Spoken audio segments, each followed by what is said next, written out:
Всем привет, друзья! Мы сейчас находимся в Москве в квартире с нашим дизайном. Это квартира площадью 95 квадратных метров в современном стиле. И об этом пространстве мы расскажем совместно с нашим ведущим дизайнером Ксенией. Всем привет! Перед нами стояла задача сделать из трехкомнатной квартиры четырехкомнатную. В семье есть 2 ребенка, и не хотелось селить их в одну спальню и каждому выделить свою комнату, но при этом у нас не оставалось пространства для гостиной. И был большой бесполезный коридор. Как раз за счет его площади и уменьшения площади одной из комнат мы выделили место для гостиной, для мягкого дивана и ТВ. При этом осталась полноценная кухня с обеденной зоной. Так мы закрыли все потребности наших заказчиков. Цветовое решение – это объем из светло-серых тонов. И чтобы добавить жизни, мы использовали натуральное дерево. Это натуральный дуб на полу, шпон ореха, и также добавили яркий цветовой акцент. В квартире есть много интересных, классных решений, и мы сейчас с удовольствием с вами ими поделимся. Погнали!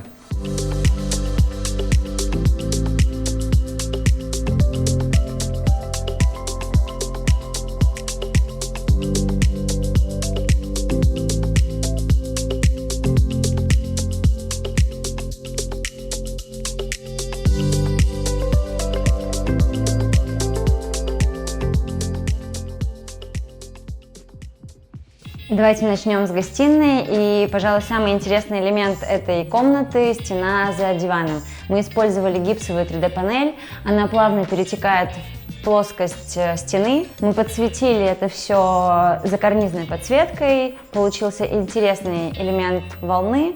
Сначала думали о том, что вешать здесь какую-то картину или еще дополнительный декор, но поняли, что это уже достаточно хороший акцент, и здесь больше ничего не нужно. Также на стене есть дверь, мы сделали ее под отделку, растворили в плоскости самой стены, не привлекая к ней большого внимания.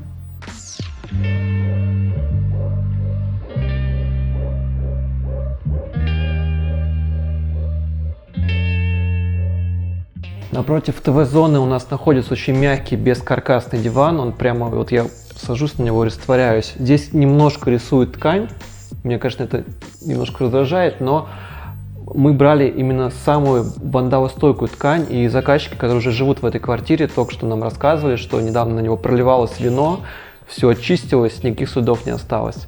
Диван повторяет форму, обтекает как бы гостиную, здесь несколько человек могут удобно поместиться.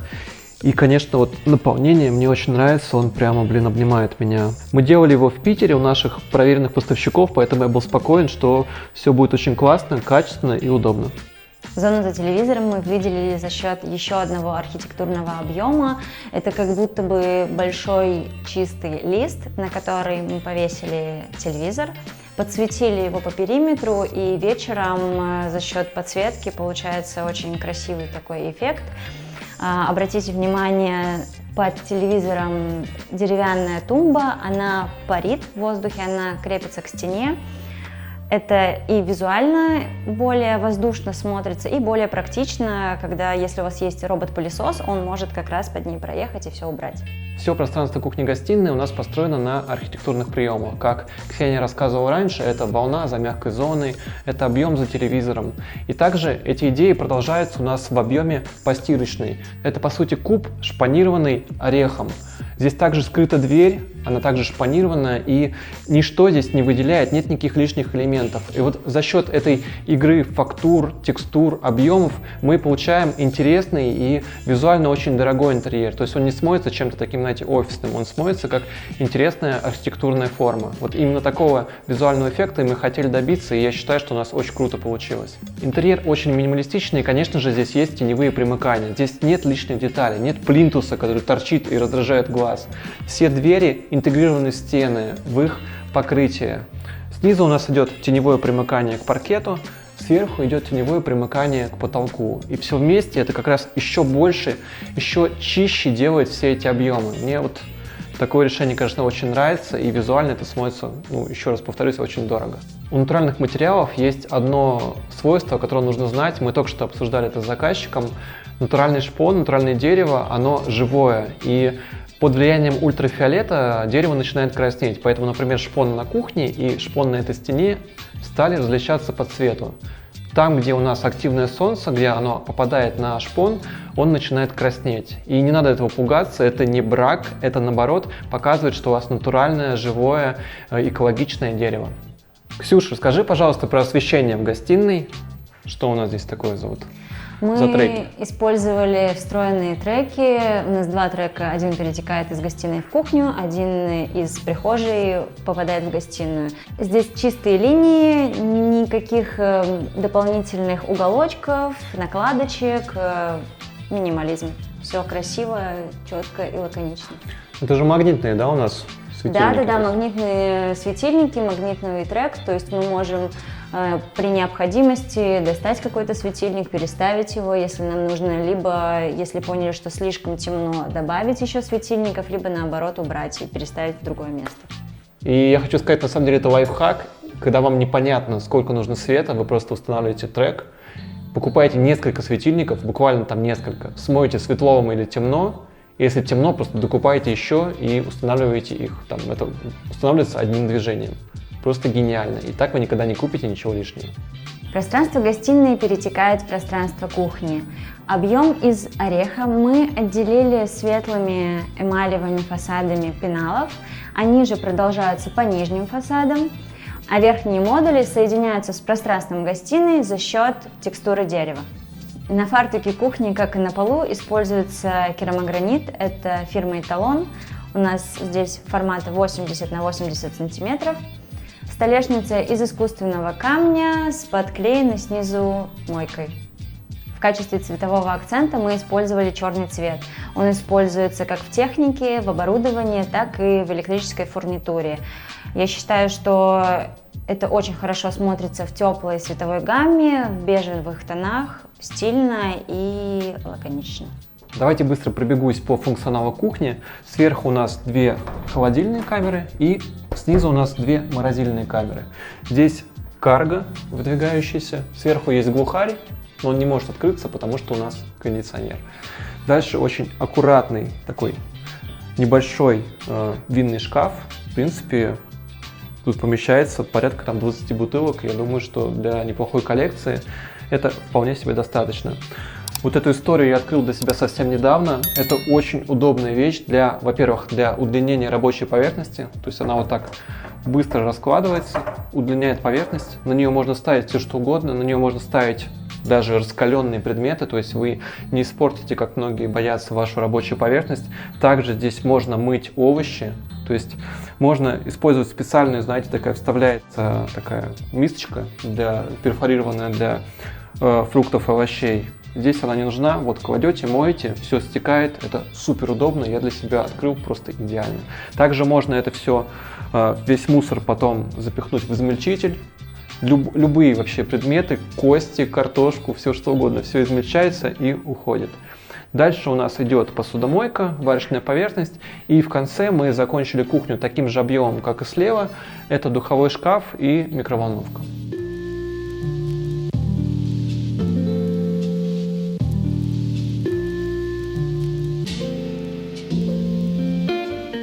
В обеденной зоне у нас большой деревянный массивный стол. При необходимости его можно разложить и устроить ужин с большой компанией друзей. Обратите внимание, что над столом нет люстры, и мы не привязываем его к какому-то конкретному месту в комнате. Его можно двигать. Но все равно хочется, чтобы еда была подсвечена, вы видели, что вы кушаете, поэтому у нас в треке направленные светильники, их можно поворачивать как нам нужно, в зависимости от того, где стол, и у нас всегда ярко за столом. За обеденным столом стоят мягкие стулья, мы только что обсуждали это с заказчиками, что было правильно поставить именно такой вариант исполнения стула, а не деревянный, потому что как раз недавно к ним приходили в гости, и несколько раз очень сильно задвигались столы в стену. Если бы была более твердая спинка, то стены бы уже не было, или, по крайней мере, была бы там неприятная вмятина.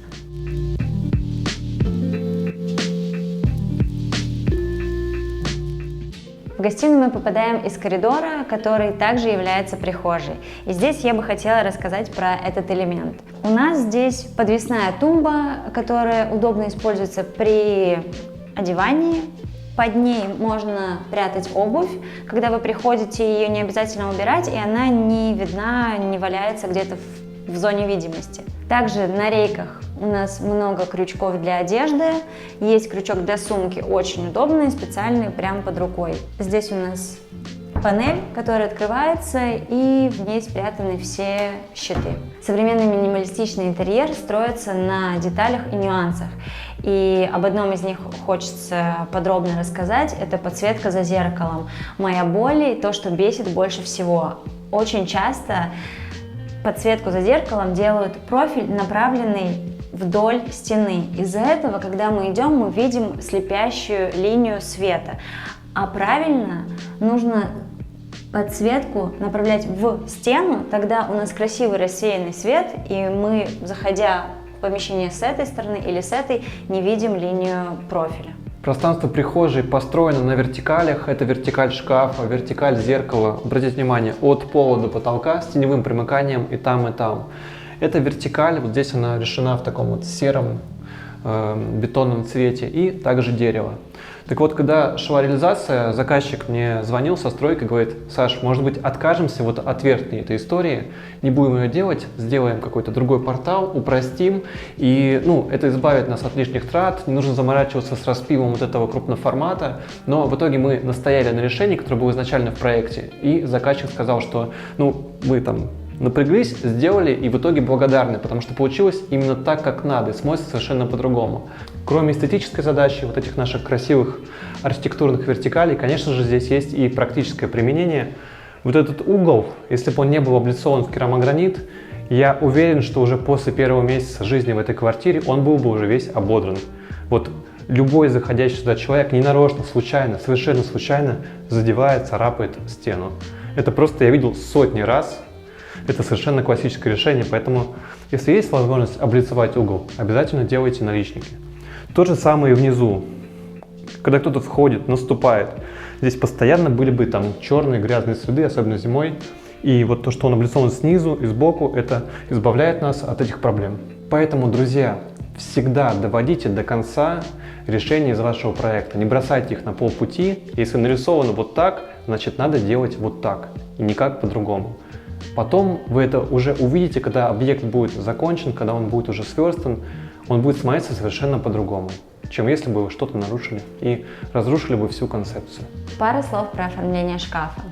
Мы использовали шпон ореха и светлую эмаль, так же, как и в кухне, повторяя эти материалы. В принципе, как вы можете заметить, мы здесь использовали достаточно сдержанное количество материалов, не пестря. Обратите внимание, что панель деревянная уходит далеко до стены. У нас, естественно, не такой глубокий шкаф. Эту часть помещения занимает детская комната. Здесь стена детской. Здесь уже начинается шкаф. Но мы не хотели разделять это все, поэтому закрыли все едиными панелями деревянными. Так мы получили чистый красивый объем стены, переходящий в шкаф. Также у нас продолжается и далее. То есть у нас идет стена той же детской, но уже белыми панелями мы переходим в белую стену. Все пространство прихожей, гостиной и кухни у нас является единым и бесшовным. Ксюш, давай расскажем про стыковку напольных покрытий гостиной и кухни. Что это, во-первых, расскажи, что это за материал? Здесь у нас инженерная доска, раскладка французской елочкой, на полу керамогранит. Сложность была в том, чтобы решить, каким образом мы будем соединять геометрически эти два материала. То есть был вариант по диагонали, провести туда инженерку, либо сюда керамогранит. Было странно сюда завести. И в какой-то момент мы просто решили соединить два угла, как они шли, и получилось, по-моему, идеально. Стык мы решили профилем черным, который плавно переходит в теневой плинтус. Сейчас я смотрю, у нас есть идеальный прямоугольник гостиной в паркете. Дальше идет форма плитки, повторяет форму кухни. И они очень красиво через теневой плинтус. Дальше идет черный у нас профиль. И дальше идет опять теневое примыкание. И вместе такая получается черная, такая звенящая красивая линия. И смотрится очень эстетично. Но у нас возникла проблема в реализации.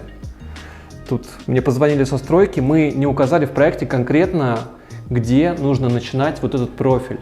И в итоге строители не позвонили нам. Блин, хотя надо звонить при любом вопросе. Обязательно звоните вашим дизайнерам. И плитку уже выпустили чуть дальше. И в итоге у нас вот этот профиль примыкания, он вылез в гостиную на вот его как раз ширину. То есть если бы он начинался глубже, то у нас было бы эстетичное, красивое примыкание. То есть был такой вопрос. Но нужно было как-то выходить из ситуации. И в итоге было принято решение продолжить этот профиль дальше.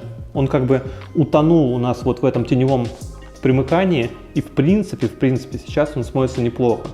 Единственное, конечно, что хотелось бы, чтобы он еще продолжался по двери, чтобы дверь и теневое примыкание были в одну высоту, но здесь уже было поздно что-то делать, мы не стали это делать. И также с другой стороны, вот обратите внимание, что здесь вот эта вставка продолжается под шпоном, а уже вдоль стены мы ее не делаем. Но в принципе все вместе смотрится одним единым теневым примыканием.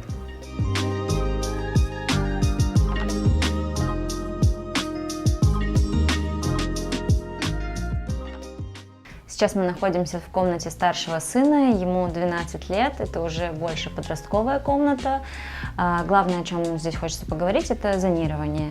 Здесь у нас спальное место отделено от рабочей зоны речной перегородкой, то есть около окна у нас стоит стол, свет, естественно, падает с левой стороны, но нам не хотелось совсем отделять кровать и решать перекрывать здесь свет, поэтому мы использовали рейки.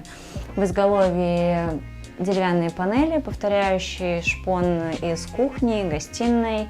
Также обратите внимание, что здесь у нас акцентный цвет желтый. Мальчик любит собирать лего, и ему нужно было место для хранения наборов, а у меня лего ассоциируется с желтым, поэтому мы использовали акценты именно в этом цвете: тумба, пара реек, линии на стенах. За изголовьем кровати мы использовали деревянные панели, такие же, как в кухне, в гостиной, в прихожей, но здесь мы использовали два варианта шпона: оригинальный и высветленный, для того, чтобы разнообразить пространство комнаты. Вертикальную подсветку за стеновыми панелями в ночное время можно использовать как навигационный свет. Хочу обратить внимание, что она так же, как и за зеркалом в прихожей, светит прямо в стену и не слепит вас, когда вы смотрите. Также над изголовьем есть удобная лампа для чтения. Конечно, я не могу пройти мимо и не показать вам еще одного обитателя этой комнаты. Сейчас мы находимся в комнате младшего сына, ему скоро исполняется 2 года, ребенок еще совсем маленький. У меня на канале недавно выходил подкаст с детским психологом, мы там обсуждали, как создавать детские комнаты, основываясь именно на детской психологии. Посмотрите, там на самом деле очень много интересных моментов, мне самому было очень интересно. Так здесь вот как раз очень показательный пример. Здесь нет еще рабочего стола, он еще не нужен маленькому ребенку, но здесь есть рабочий стол. И обратите внимание, что он полностью белый. Вот именно такой стол позволяет ребенку правильно развиваться, нет ничего, что его отвлекает его внимание, то есть он сосредоточен именно на игрушках, которыми он занимается. Это очень важно в плане усидчивости ребенка. То есть если что-то его будет постоянно отвлекать, ему постоянно будет хотеться куда-то уйти, поменять внимание и так далее. Если его ничто не отвлекает, кроме вот одной игрушки, то это будет самое правильное для него развитие. Что еще? Самый главный момент, конечно, здесь, который я хотел рассказать, это архитектурность этой комнаты. Здесь есть цветовой акцент, такой же желтый, как и у старшего ребенка. Он со стен, с потолка переходит на мебель, то есть здесь все пространство единое. Здесь нет отдельной мебели, отдельных стен, отдельного потолка. Все пространство едино. И это как раз подчеркивает его индивидуальность и делает интерьер каким-то интересным. Детская зонирована на зону сна с кроватью.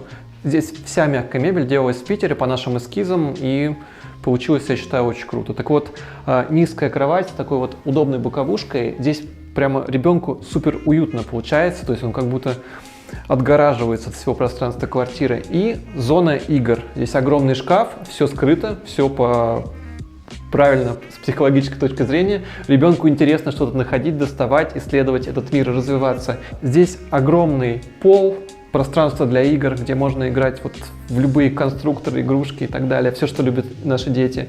И, конечно же, стол для игр, то есть чтобы можно было сесть и за ним работать и развиваться. Сейчас мы находимся в гостевом санузле. Это не только туалет, но и постирочная. Тут расположена стиральная машина и сушильная машина. Вместе они отлично работают. Хочется обратить внимание на столешницу раковины. Она выполнена из HPL пластика. Специально использовали этот материал, потому что тут вода, и с пластиком ничего не произойдет. Он не рассохнется и останется в таком же виде, как и был изначально. Рядом со стирально-сушильной колонной у нас хранение всякой бытовой химии и того, что нужно для уборки. И за унитазом над инсталляцией у нас коллекторный узел. Внутри все оформлено плиточкой, красиво выглядит. Пол, стена за унитазом и стена в зоне мойки выполнены в керамограните. Мы не хотели зашивать все стены этой комнаты в керамогранит, потому что здесь маленькое помещение, хотелось больше воздуха добавить, поэтому большую стену мы просто окрасили водоэмульсионной краской. Фасады за шкафчиком в тон к керамограниту и цвету стены. Этот санузел находится рядом с детскими комнатами, поэтому в ночное время чаще всего используется ими. И у нас здесь сделана отдельная подсветка за карнизом на отдельной кнопке, для того, чтобы ночью, когда они пойдут в туалет, им не слепило глаза. Мастер-санузел очень компактный, но здесь есть все, что нужно. Например, большая, я бы даже сказал, просторная душевая зона. Единственное, что она высоковато, но это было именно из-за инженерных особенностей, здесь по-другому никак не сделать. При входе в унитаз, и многие заказчики пугаются, говорят, что я не хочу ни в коем случае видеть унитаз перед входом. Я, честно говоря, никогда не боялся унитаза в туалете, я считаю, что это вообще одна из главных вещей, которые находятся у вас в туалете. Над инсталляцией у нас также находится коллекторная группа, фильтры, блокираторы воды, то есть все необходимое. И, конечно же, здесь есть вот такая маленькая особенность. Я думаю, что мы ее покажем крупным планом. Всю съемку он прятался здесь и очень боялся, и мы хотим уже скорее уйти, чтобы оставить котейку в покое. В зоне умывальника также используется HPL панель, то есть здесь можно лить воду, вода может стоять, и с ней ничего не будет. А снизу же у нас ящики уже из натурального шпона, туда не попадает вода, и они прекрасны. Я всегда, конечно, за натуральный шпон, но там, где с ним ничего не произойдет. Когда создаешь минималистичный интерьер, очень часто молодые дизайнеры забывают о функциональности и не используют системы хранения, как здесь, например, высокий закрытый шкаф, то есть открытых полочек здесь почти нет. В процессе жизни, там, через месяц ваш прекрасный минималистичный интерьер превращается в пространство, просто заставленное полностью разноцветными пестрыми баночками. Вот этого нужно избегать и обязательно заранее продумать хранение. Мы находимся в родительской спальне, и, конечно, первое, о чем хочется поговорить, это стена в изголовье кровати. Она состоит из двух частей, и в этом был нюанс, так как нижнюю часть делали мебельщики, а верхнюю, она выполнена из листов гипрока, ее делали строители. И тут важно было проконтролировать работу этих двух команд, чтобы у нас все в итоге получилось четко, нигде не вылезли какие-то странные моменты. То есть, например, вот видите, здесь линия перетекает в линию мебели, вот чтобы у нас не съехало где-то что-то. Это было очень важно. Вертикальные линии из гипсокартона образуют ритмичный объемный рисунок. Мы его завершили деревянной рейкой, которая поддерживает всю концепцию квартиры, и уже ниже у нас мягкое изголовье. Деревянная рейка – это не просто декоративный элемент, нам нужно было каким-то образом прикрыть торцы объемной части стены. И этот элемент идеально вписался для стыковки гипрочной стены и мягкой мебели. Я знаю, что по нашим видео многие учатся делать ремонт, ищут какие-то новые приемы и способы. Так вот, почему-то многие не знают, что можно устанавливать розетки в мягкие панели. Вот здесь яркий пример. Также можно, кстати, в зеркала устанавливать. Никаких проблем в этом нет. На производстве, когда делаются мягкие панели, вырезается здесь отверстие, и потом просто через подрозетник прикручивается чистовая электрика. Все, никаких проблем. Очень эстетично смоется и очень удобно в использовании. И второе базовое решение, которое мы постоянно используем во всех проектах, я не знаю еще, если кто-то об этом не знает, что есть такой прием. Вот, например, заказчики нам сказали сейчас огромное спасибо, то есть мы сегодня получали очень много обратной связи. Не знали, что можно делать вот так розетки в откосы, и это очень удобно. Скоро Новый год, здесь появятся гирлянды, окна будут украшены. Обязательно используйте этот прием. Заряжать телефон, ставить гирлянды, ставить украшения на окна. Очень простое решение, которое очень украсит ваш интерьер. На стене напротив кровати мы расположили туалетный столик. Его же можно использовать как рабочую зону для работы на ноутбуке. Мы расположили здесь огромное зеркало.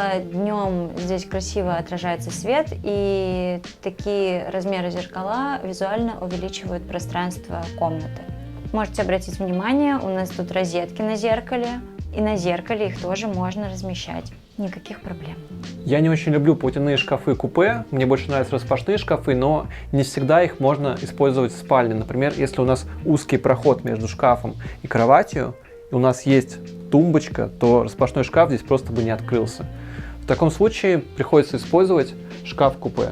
Главное, чтобы в этом шкафу был хороший механизм по открыванию дверей, чтобы ничего не заедало, потому что, наверное, это самое главное. Я думаю, что все помнят вот эти слетевшие двери с катушек.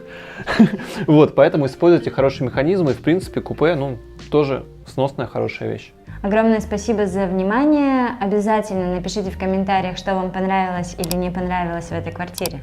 Поддержите видео лайком, подписывайтесь на наш канал, чтобы не пропустить новые ролики. И обязательно переходите во все наши социальные сети, там очень много всего для вашего вдохновения. До скорых встреч, друзья. Пока-пока. Пока.